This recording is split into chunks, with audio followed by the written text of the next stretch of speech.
Meus irmãos. Bom dia. Quero convidá-los a abrir sua Bíblia comigo no Salmo 110, por favor.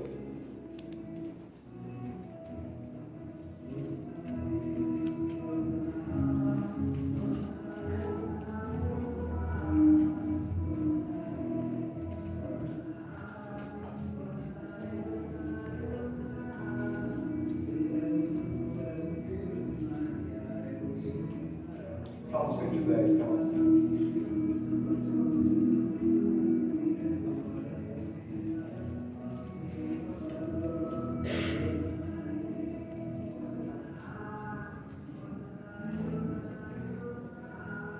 Tá bom, aí? Todo mundo está ouvindo?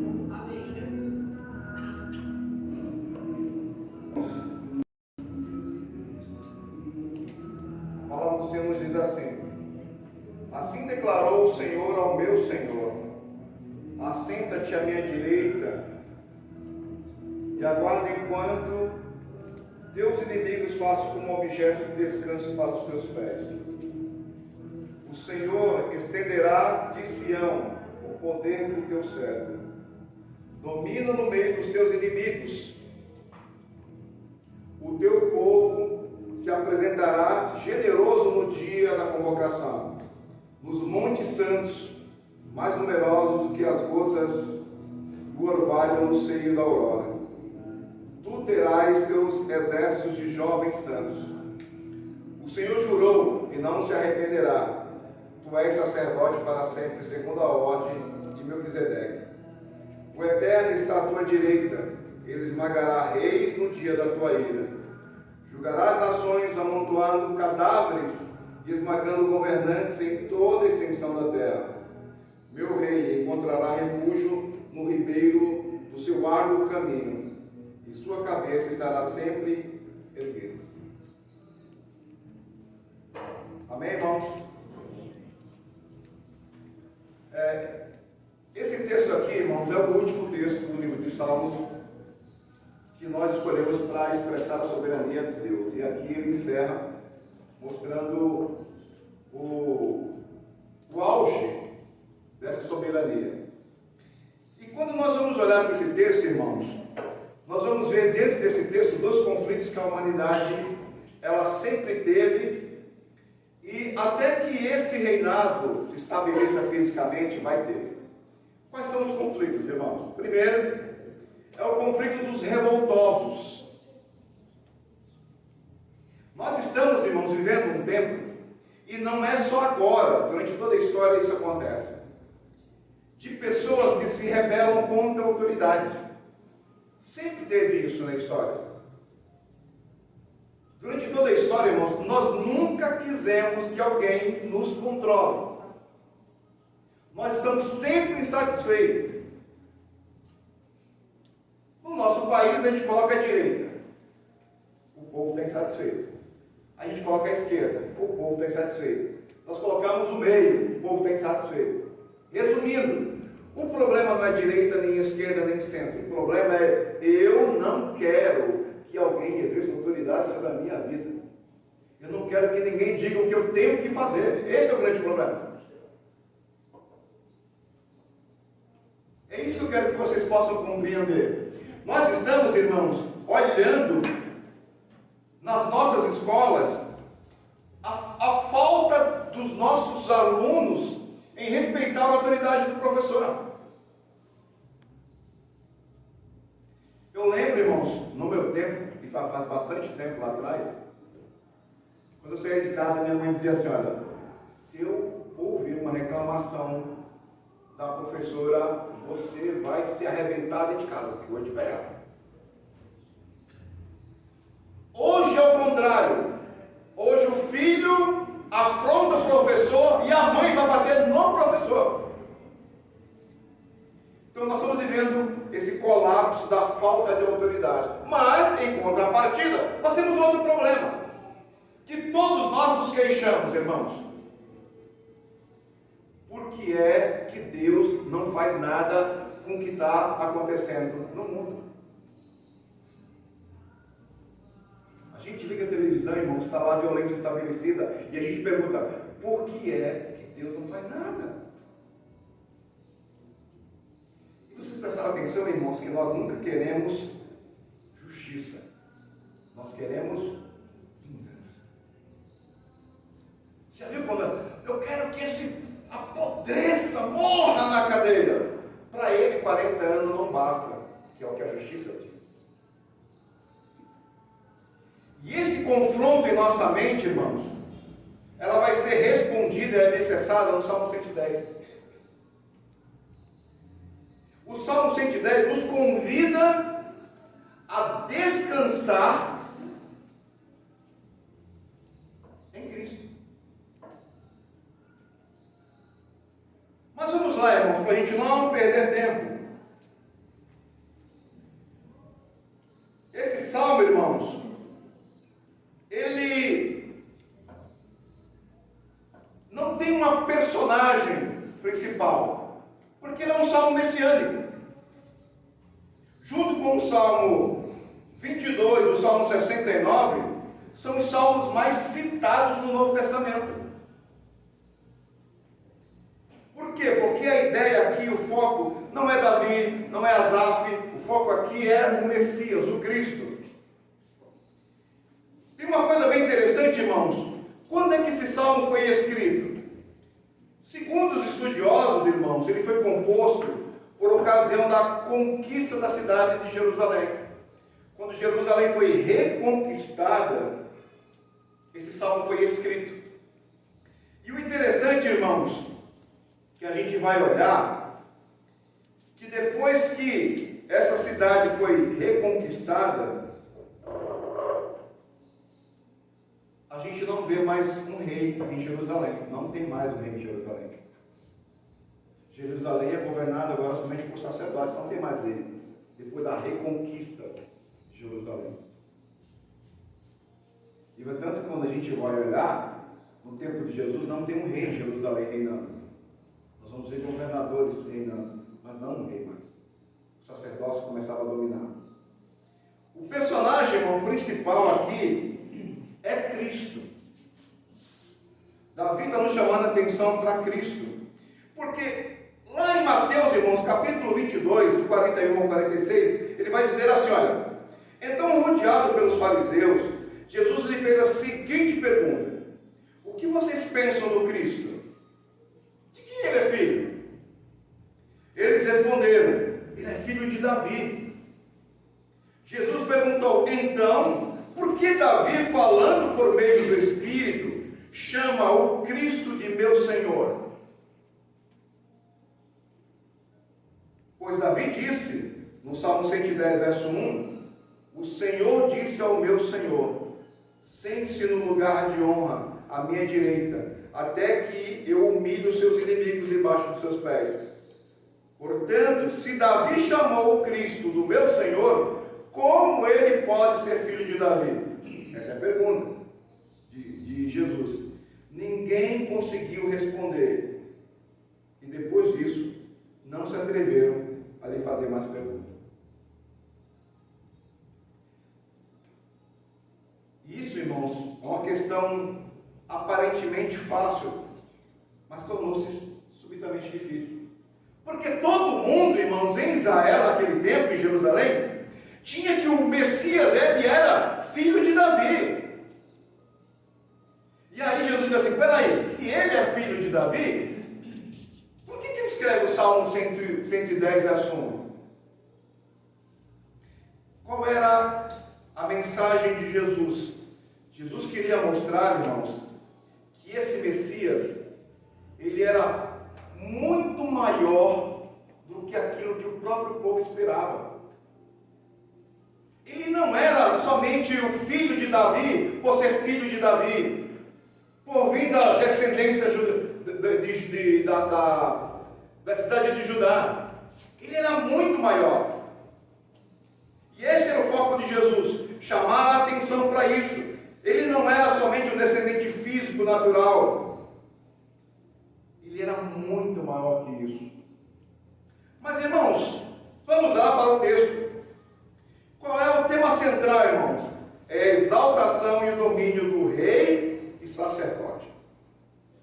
Verso 1 ao verso 3, que nós lemos,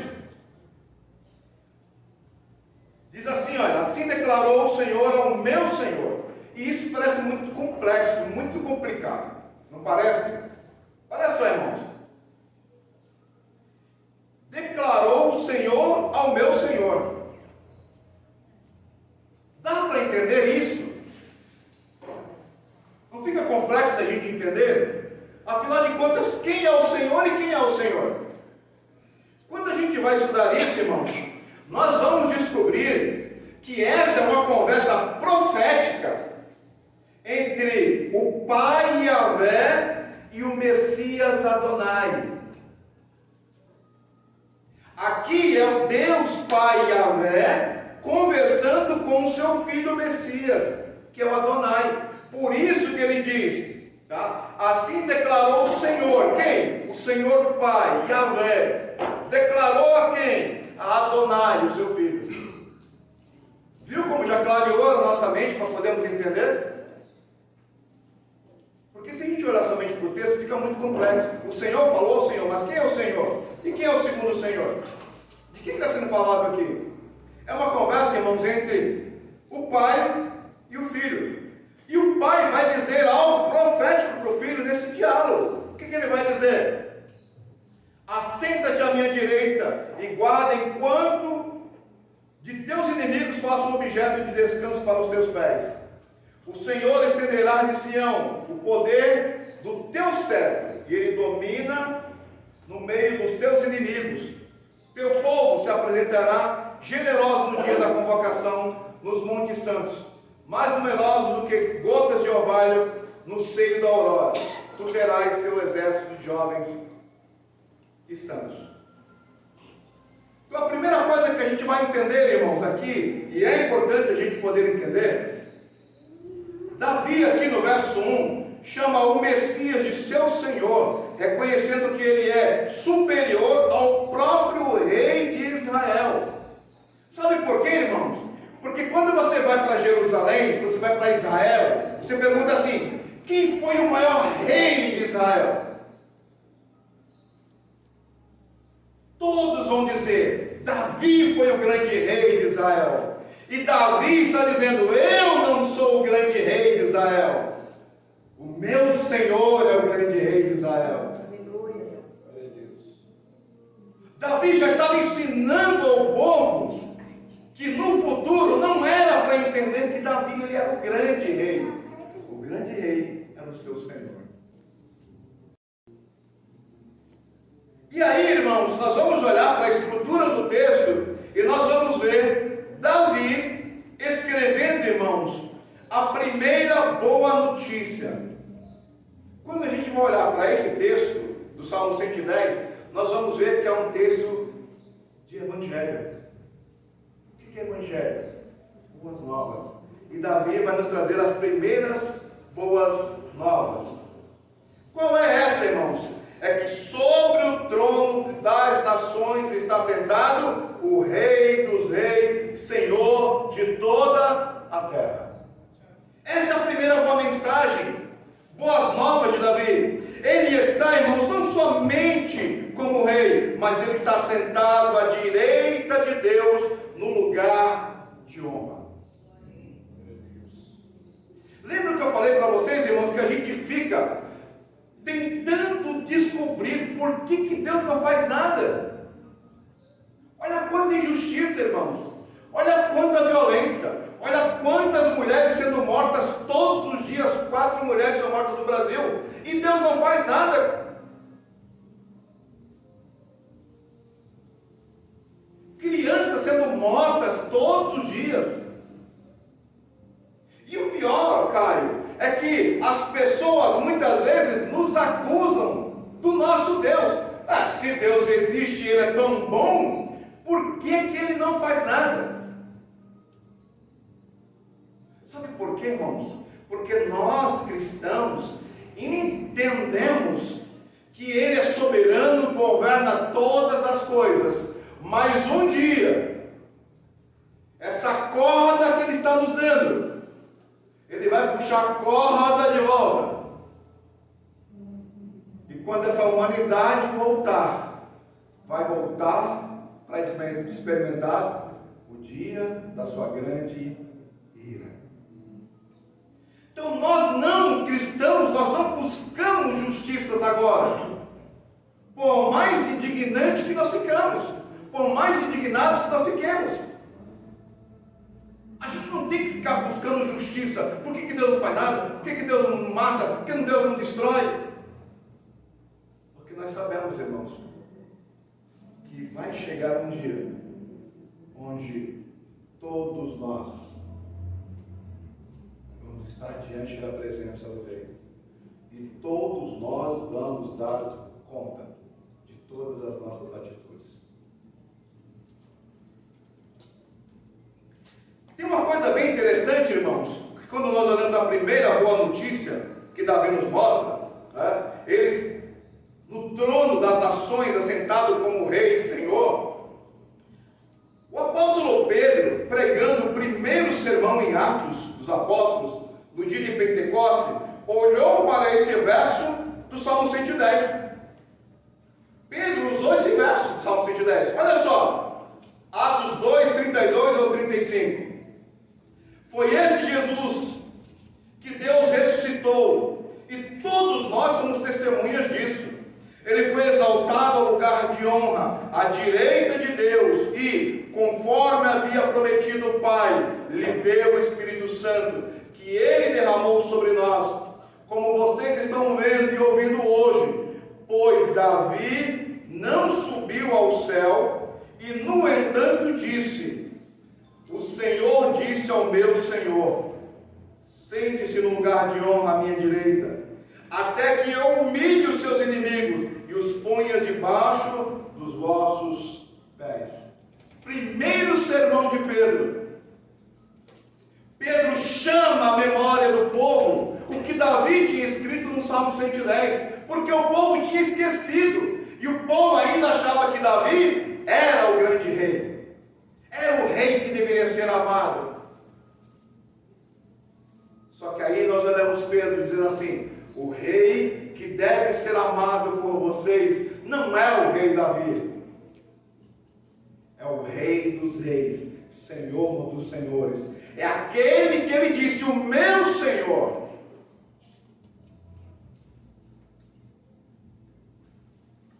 O Evangelho, irmão, segundo Davi, começa com a boa notícia de que há um rei sobre os reis, há um justo, poderoso, governante sobre as nações. Por mais, irmãos, que um momento tudo pareça desgovernado, e parece que o negócio está desgovernado. Não é mais o cachorro no poste, é o poste no cachorro. O certo é errado, o errado é certo. E quando nós olhamos para a humanidade, parece que ela está desgovernada. Mas, irmãos, é isso que o inimigo quer que nós enxerguemos. Um mundo desgovernado. Porque quando eu enxergo um mundo desgovernado, a minha fé fica abalada.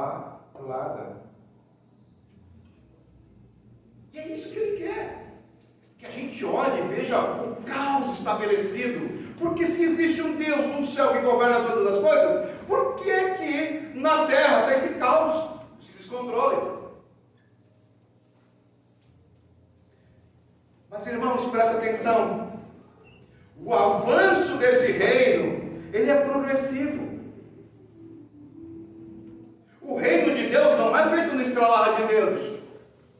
O reino de Deus, irmãos, ele é progressivo. Ele está em andamento.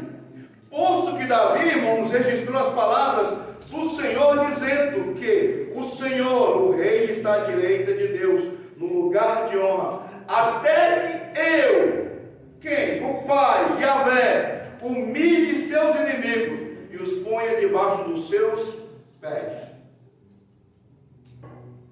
E qual é o recado que a gente pode deixar para os governantes?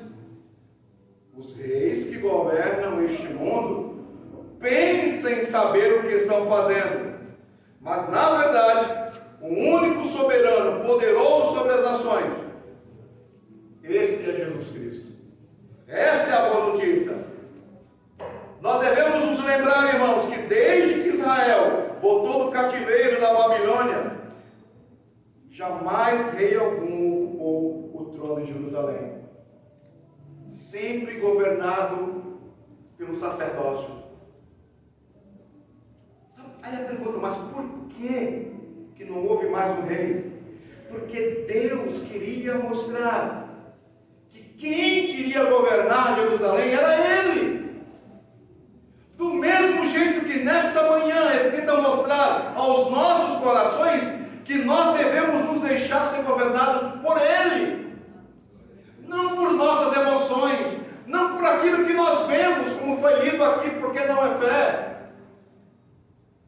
Fé é entender que mesmo que pareça que o mundo está um caos, sem governo, eu sei no meu coração que o meu Redentor vive e está sentado à direita de Deus e vai voltar um dia para prestar contas. Isso é fé. Quando a gente olha, irmãos, o verso 2 e o verso 3, ele vai dizer que ele tem um cetro de poder e o povo voluntariamente vai adorá-lo. Isso, irmãos, é a segunda boa notícia do Evangelho segundo Davi. Que notícia é essa, irmãos?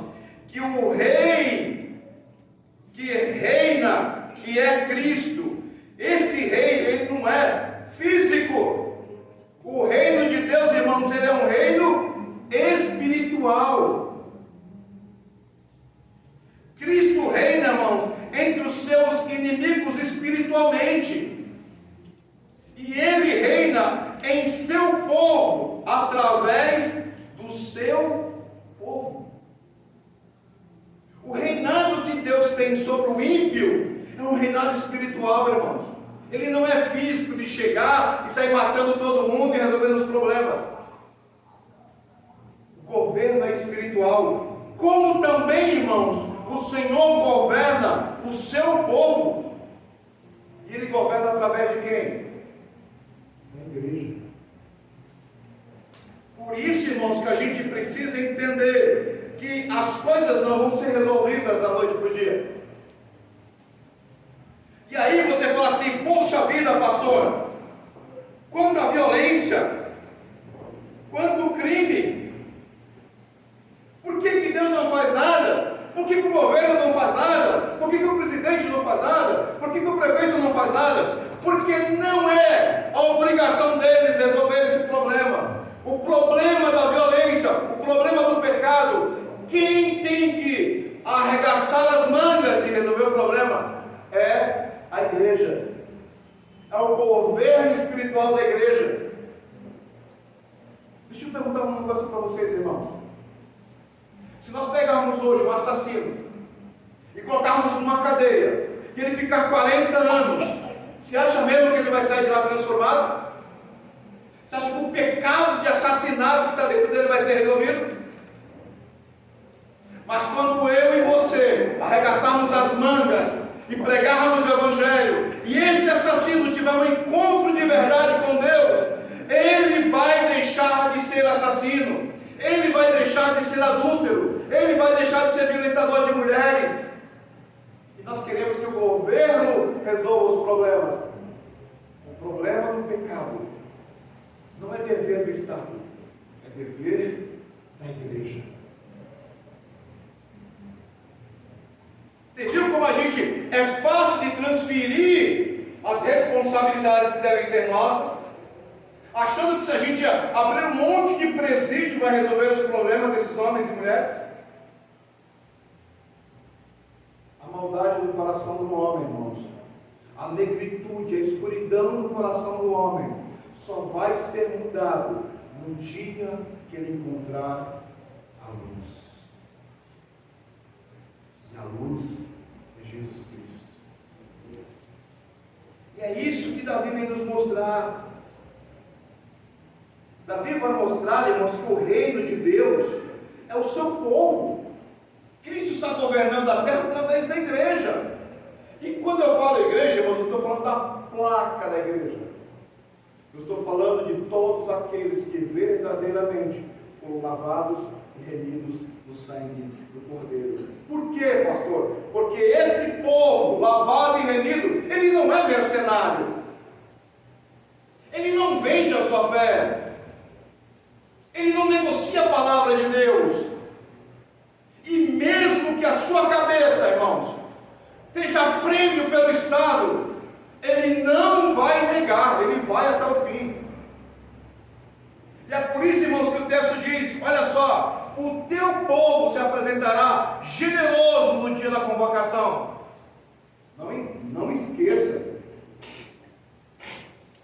que nós somos um exército. E vocês já prestaram atenção, irmãos, que quando a gente está para 16 para 17 anos, o que acontece no Brasil com os nossos jovens homens? Mulheres agora já podem. Eles são convocados para as Forças Armadas. Eles são convocados para lutar pelo seu país. Olha o que o salmista diz: o teu povo se apresentará generoso no dia da convocação, nos montes santos, mais numerosos do que gotas de orvalho no seio da aurora. Tu terás teu exército.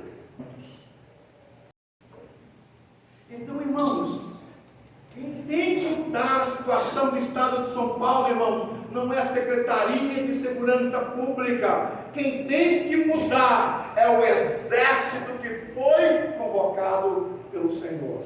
Eu e você. Não pense, irmãos, que você dá 40 anos de prisão, ou se você colocar uma prisão perpétua para alguém, ou se você mandar esse camarada para a câmara de gás, vai resolver o nosso problema, vai tirar a nossa dor. Não vai.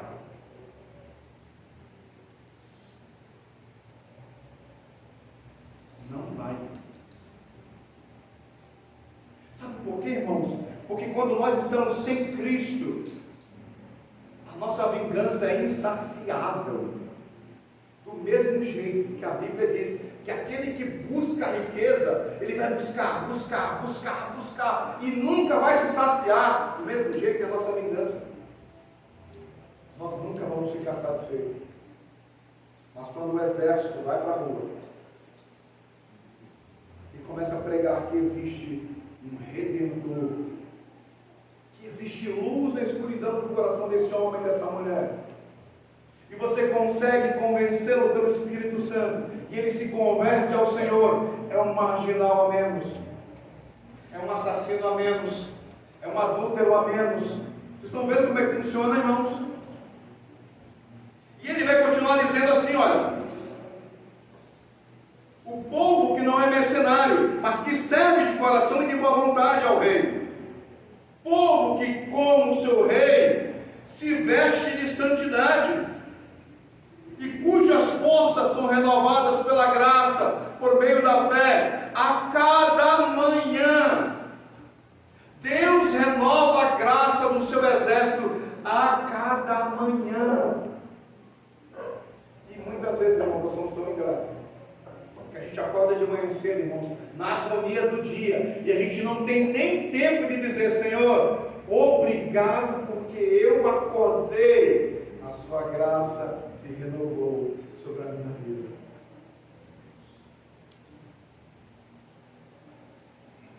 Um dia, esse reino será concreta e definitivamente estabelecido entre os homens. Mas até lá, os crentes vão à guerra com armas espirituais, certos de que as portas do inferno não vão prevalecer contra a igreja. Como diz Mateus 18.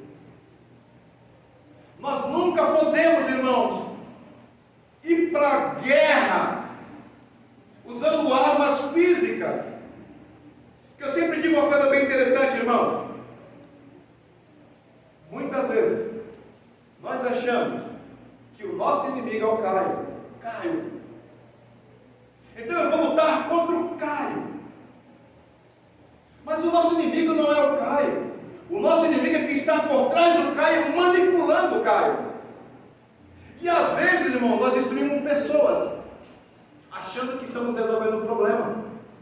Por isso que a Bíblia diz, as nossas armas não são carnais.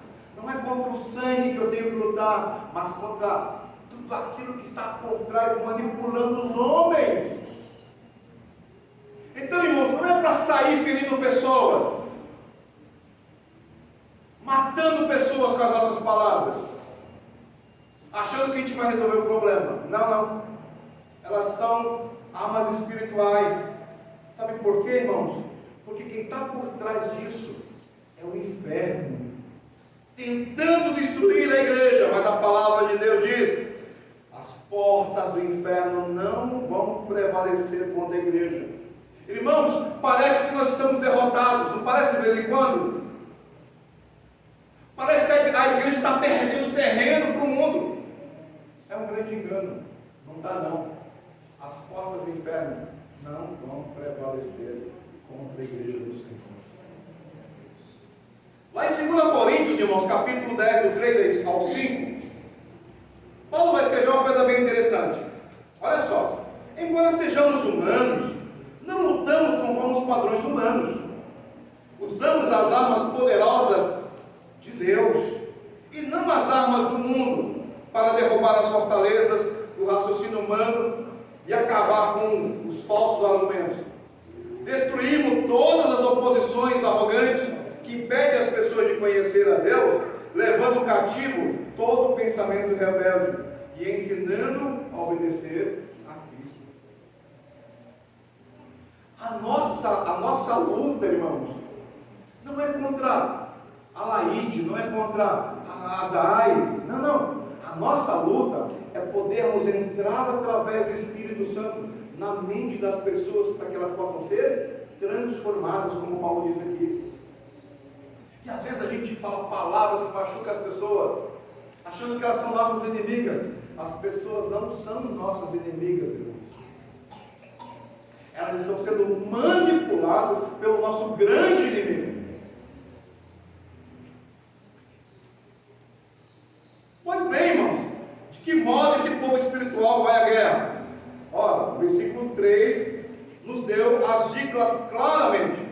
O povo de Deus vai à guerra de livre vontade. Lembra? O povo vai vir a ele livre. Nós vamos livre. Se você não vier, não tem um policial lá que vai te levar preso porque você não foi se alistar no exército. Como acontece hoje. Segunda coisa, o povo vai à guerra com vestes de santidade, portando-se como santos. E parece, irmãos, que esse é o nosso maior problema. Por que a gente não consegue acessar pessoas mais? Por que as pessoas não dão credibilidade mais àquilo que nós pregamos? Sabe por quê, irmãos? Porque muitas vezes as pessoas olham para nossas vestes e não encontram a santidade em nós. Quem é você, cara, para falar de santidade comigo? Você está pronto na empresa, mano? Não, gente, você é desonesto, mano. E as gambiarras que você faz lá no seu trabalho? Como vamos acessar pessoas se as nossas vestes não são vestes de santidade? Irmãos, as pessoas só vão mudar para o nosso lado se elas olharem para nós e encontrar algo diferente. Senão, eu fico doido que estou. O que você vai me oferecer de diferente? Nada. Então eu vou ficar onde eu sou mesmo, está tudo tranquilo. Afinal de contas, você é igualzinho a eu. Mas, irmãos, tem uma terceira coisa. E o povo vai à guerra com a força necessária para cada dia e para cada batalha. Entenda, irmãos, suas forças se renovam a cada dia, como o orvalho da manhã. Mas tem mais. Permitam-me 3 dicas a partir de 2 Coríntios capítulo 10. Olha a primeira dica. Participação.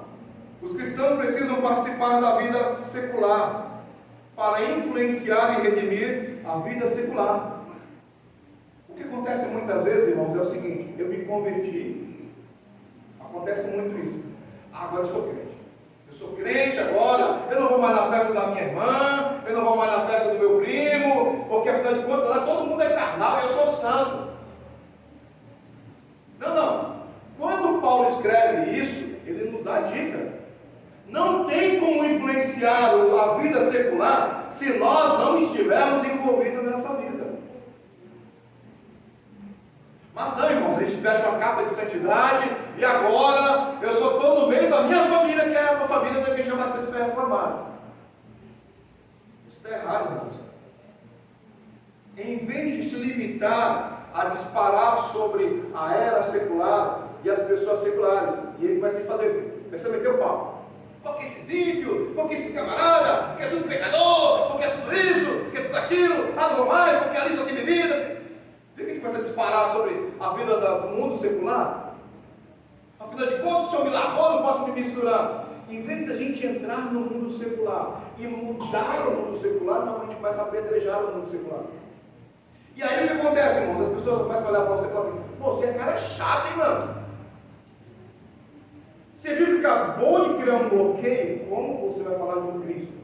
Você acabou de criar um bloqueio com seu cara chato. Mas presta atenção, irmãos.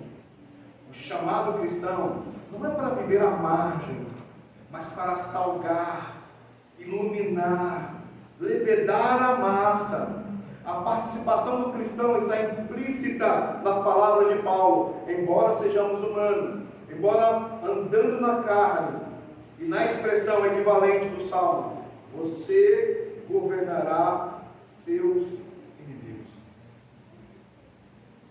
Segunda coisa, persuasão. Primeira participação, segunda persuasão. Persuasão não é a correção, não é você forçar alguém, não é imposição. Vocês já prestaram atenção, irmãos, que alguns grupos da pessoa falam assim: por que aceitar Jesus? Aí você fica meio assim, aceitar Jesus, né? Aí o pastor diz assim: irmãos, cuidado, viu? Porque pode você sair daqui da igreja, atravessar a rua e o carro te matar. Não, desculpa, mas isso não é persuasão. Não é? Isso é coerção. Você está tentando, né, fazer com que o cara aceite Jesus de alguma forma. Irmãos, informados pela palavra de Deus, os cristãos devem esforçar-se para persuadir os outros a respeito da verdade. Segundo de Coríntios 10:5, destruímos todas as opiniões arrogantes que impedem as pessoas de conhecer a Deus. Levamos cativo todo o pensamento rebelde e o ensinamos a obedecer a Cristo. Terceira coisa, petição.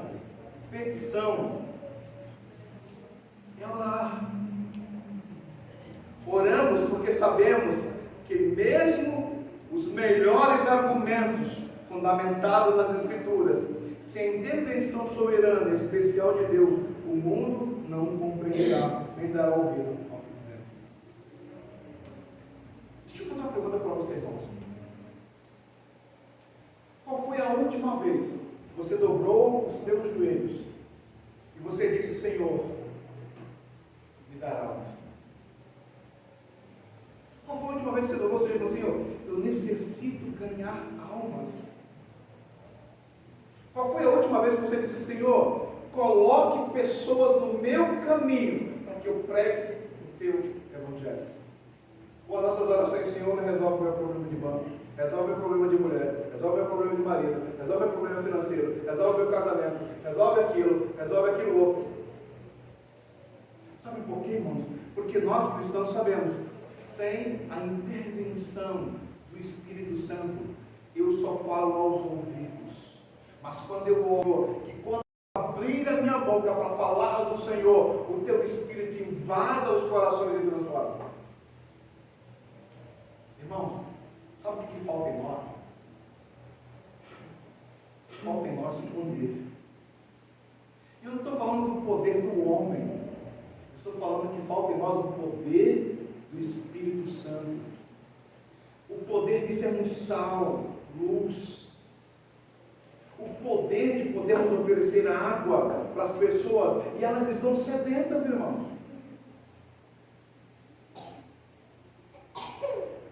No verso 4, irmãos,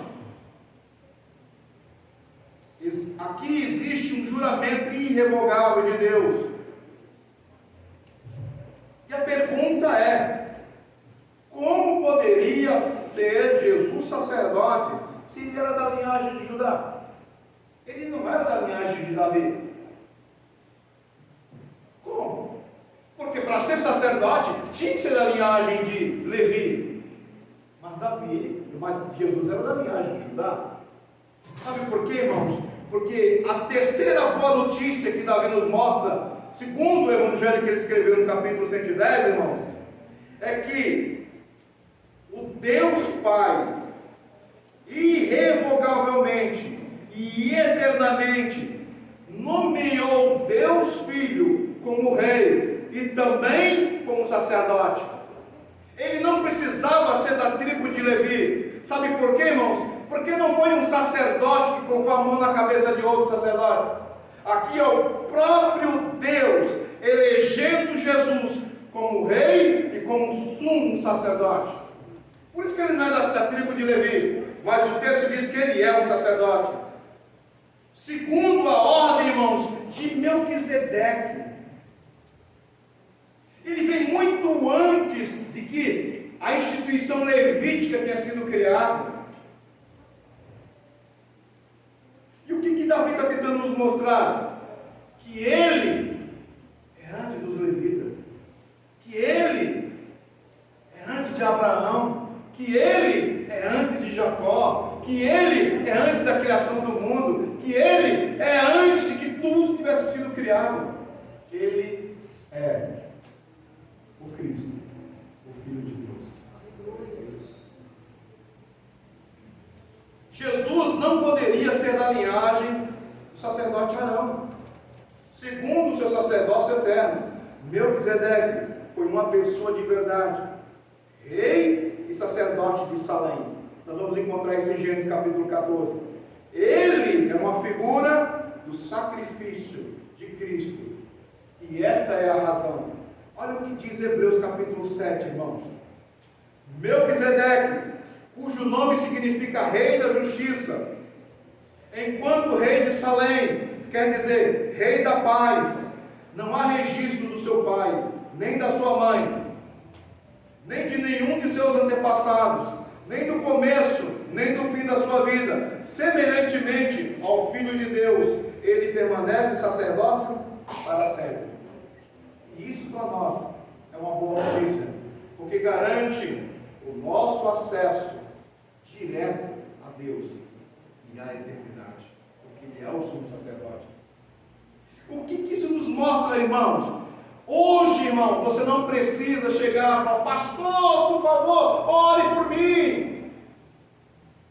Presbítero, ore por mim, coloca aí o meu nome nas orações, porque o Senhor é mais perto de Deus, porque a sua intimidade é maior com Ele. Ei! Hoje você tem livre acesso ao trono de Deus, porque Ele que morreu por você é o sumo sacerdote.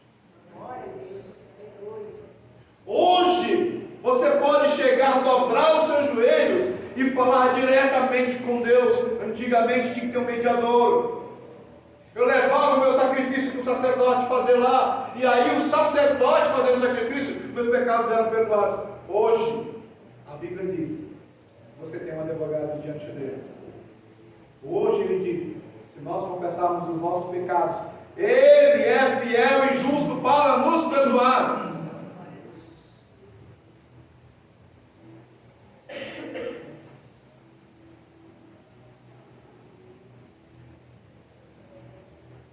Para a gente terminar, irmãos, do verso 5 ao verso 7. Conclusão do Salmo.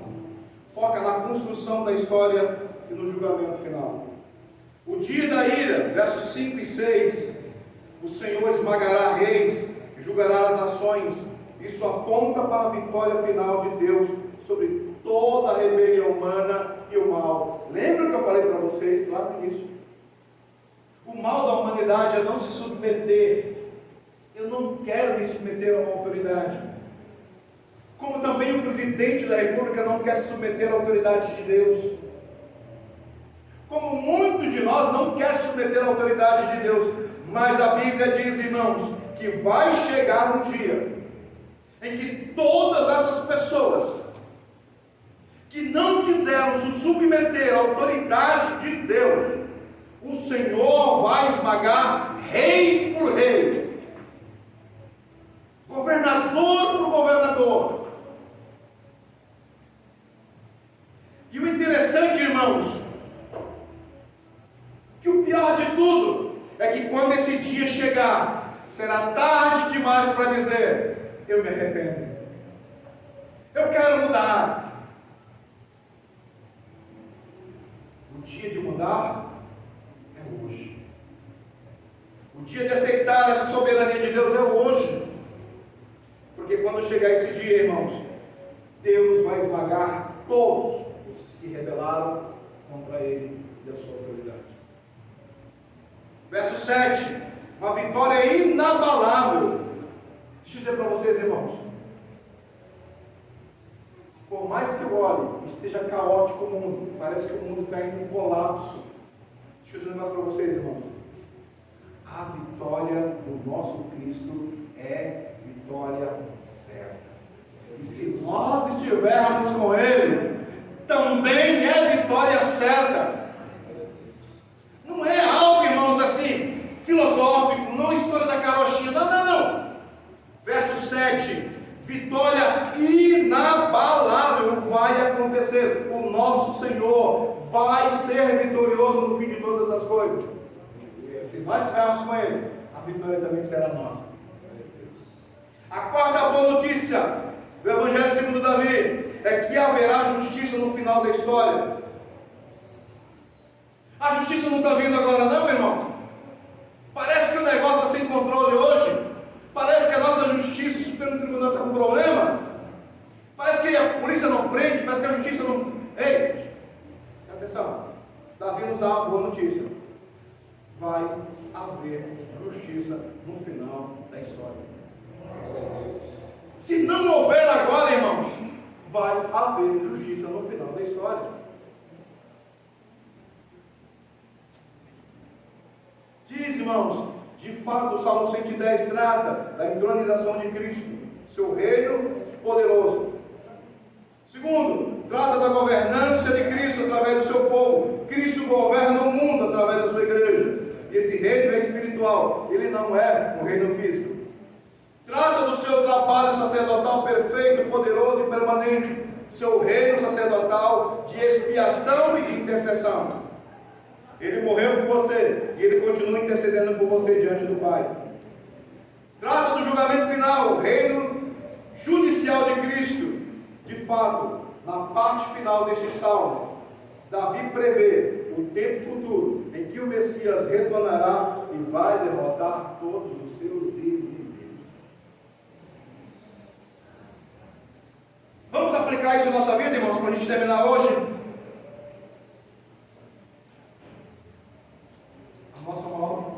A nossa maior deficiência, ou o nosso maior problema, é que a gente não aprendeu a confiar na soberania de Deus, irmãos.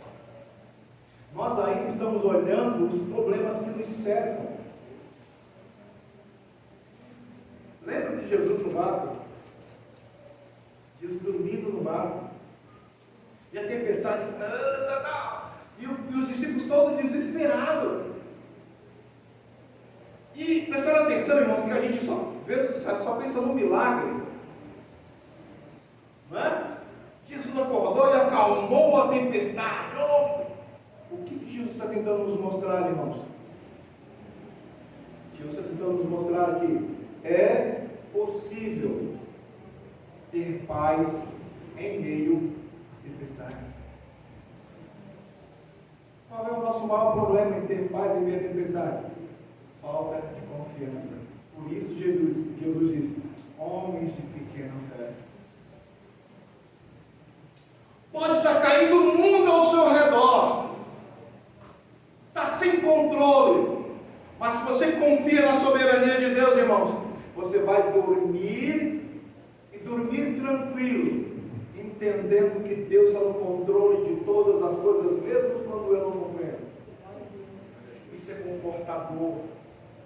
Isso traz paz. A gente não vive atormentado. Segunda coisa, irmãos, para a gente colocar em nossa vida: segurança na intercessão. Como nosso sumo sacerdote eterno, temos acesso direto a Deus através de Cristo, que nunca falha em sua intercessão por nós. O que isso quer dizer, irmãos? Todas as vezes que você sentir que falhou, não faça como Adão, corra e se esconda. Toda vez que você sentir que falhou, não é para se esconder, é para correr aos pés da cruz e entender que você tem um sumo sacerdote que é o seu intercessor. E às vezes, irmãos, nós pecamos, tentamos nos esconder. Não. Quando nós pecamos é para correr aos pés da cruz e dizer: Senhor, eu sou um lixo de ser humano. A minha pecaminosidade me invade, mas eu sei que o Senhor é o Redentor da minha vida. Terceira coisa, para a gente terminar: serviço voluntário, irmãos. Somos chamados a ser um povo voluntário. No verso 3, servindo ao reino, não por obrigação, mas por amor ao Rei exaltado. O que isso nos mostra, irmãos? Não faça nada no reino esperando recompensa terrena. Você prestou atenção, irmãos, que quando a gente está num evento, a gente faz um evento e o evento sai maravilhoso, o evento sai perfeito, né? E aí ninguém diz nada. Cara, ninguém diz nada do evento. Você fica, fala: caramba, eu me esforcei tanto, eu corri tanto, eu fiz, né? A Eda fez aquele bolo delicioso, mas ninguém disse nada do meu evento. Quando a gente vai para o Salmo 110, irmãos, nós devemos entender que o nosso serviço é voluntário. Ele não é feito, irmãos, para a gente receber elogios agora. A Bíblia diz, irmãos, que a recompensa está na eternidade. Então não faça as coisas por reino, irmãos, tentando achar pessoas que te elogiem. Não. Sabe por quê, irmãos? Porque muitos de nós vamos fazer as coisas aqui, vamos ganhar muitos elogios, vamos ser aplaudidos pelas pessoas. E a Bíblia diz que quando chegarmos lá em cima, Deus vai dizer: mas não tem galardão mais. Você já ganhou tudo lá embaixo. O que você quer ter agora? Os galardões você já recebeu, e as palmas? E os elogios que você recebia lá? Que era eu que estava fazendo, e você recebendo os elogios. Por isso, irmãos, mesmo quando nós recebemos elogios, nós devemos transferir isso para Ele. Toda a glória para Ele, todo o louvor é para Ele. Se deu certo, foi para Ele. Se deu errado, foi para Ele também. Por isso, nessa manhã, irmãos, confiança soberana no Senhor, Ele está no controle, mesmo quando não entende. Segurança na intercessão, não se esconda quando você vai lá, corra para Cristo. E outra coisa, serviço é voluntário. Não faça para ganhar palmas, faça porque você está fazendo para o Senhor. Amém, irmãos? Deus abençoe vocês.